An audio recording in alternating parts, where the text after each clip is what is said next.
Afya namba 4. Afya namba 4. Afya namba 4. Afya ya kiuchumi, financial health. Afya ya kiuchumi.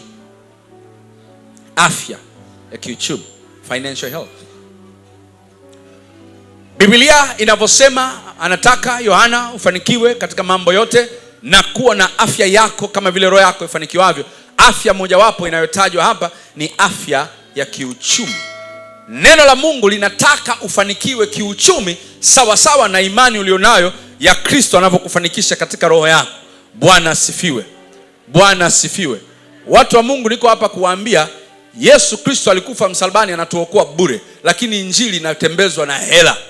Kuna mtu anaelewa? Kuna mtu anaelewa? Hizi screen hapa mlienda kunena kwa lugha kwenye duka wakawapa. Bwana asifiwe. Bwana asifiwe.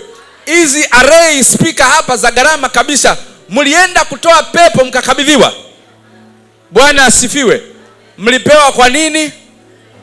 Na naomba niwaambie, muda wa watu wa nje kutusaidia kwenye huduma umekwisha. Huu ni muda wa kufanya kazi sisi wenyewe katika jina la Yesu Kristo.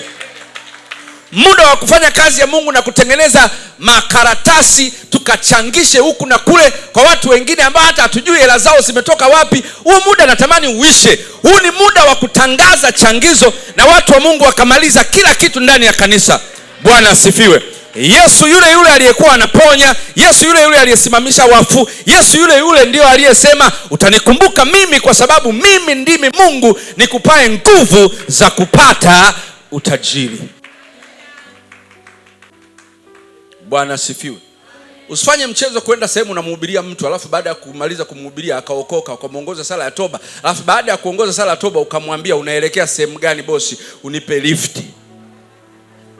Ushuhuda wako ushakata, mafuta yameisha. Bwana asifiwe. Ukisha kuwa kwenye ile lifti ya mtu uliyemuongoza sala ya toba, huwezi kuongea. Komfo la kuongea unalipata wapi wakati unakula kiyoyozi cha watu? Unafunga Biblia unatulia nayo kimya, unasubiri kumwambia hapo bosi, kushoto hapo,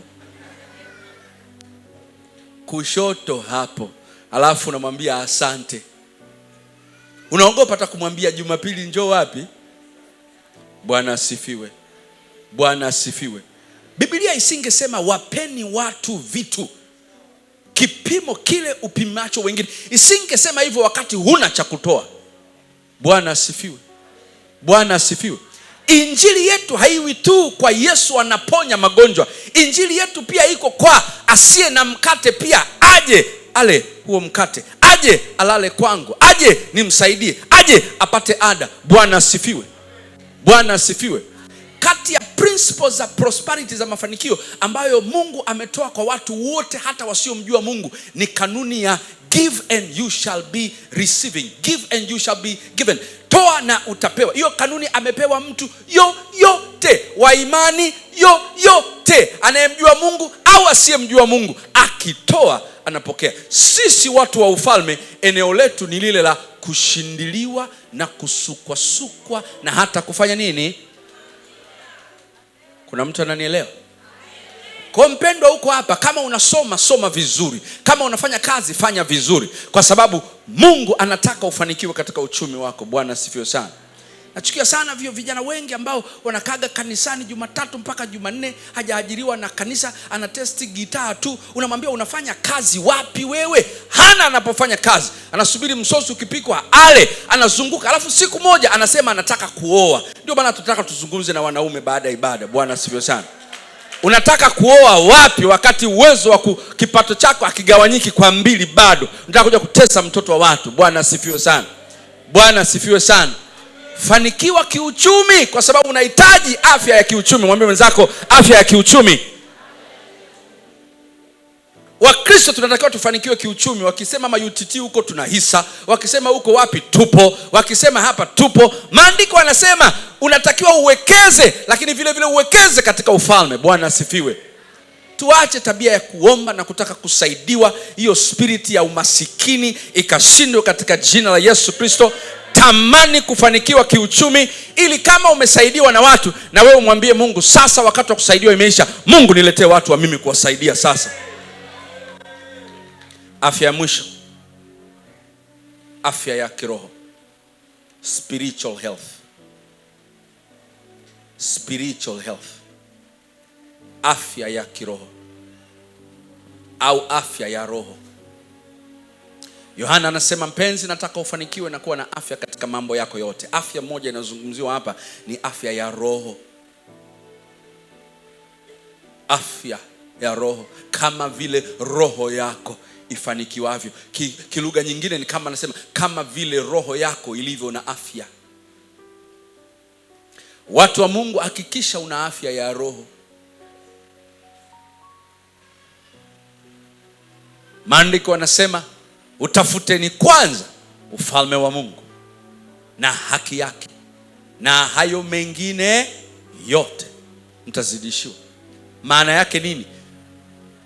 Mafanikio yako ya rohoni ndiyo yatakuwa sumaku ya kuvuta mafanikio mengine.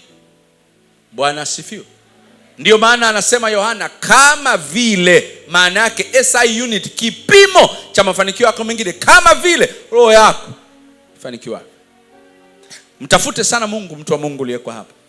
Funga sana, omba sana, soma neno sana, njoo ibadani sana, mtafakari Mungu sana. Kwa nini? Kwa sababu mafanikio yako ya rohoni yatakusaidia kuvuta maeneo mengine. Kuna maeneo ukisha toboa rohoni, unapata mamlaka ya kumwambia Mungu, ninaomba A, ninaomba B, fanya A, fanya B. Maandiko yanasema, mkiomba neno lolote kwa jina langu. Sasa maana yake nini? Kila kitu kipo ready kwa ajili yako. Jina unalijua, neno unalijua, mamlaka unayo. Ukisha yakamata hayo, maana yake una hati ya kuweza kufanikiwa. Bwana asifiwe sana. Bwana asifiwe sana. Naomba nikwambie, mafanikio ya kiroho hayajalishi umri. Unatakiwa ufanikiwe wakati wote, ukiwa mtoto, ukiwa mtu kijana, ukiwa mtu mzima na kwingine. Bwana Yesu asifiwe. Nimekupa utangulizi wa hizo afya 5 kukuonyesha maana ambayo anasema Yohana, nataka ufanikiwe katika afya, katika mambo yote kama vile roho yako ifanikiwavyo, na kuwa na afya yako kama vile roho ifanikiwavyo. Sasa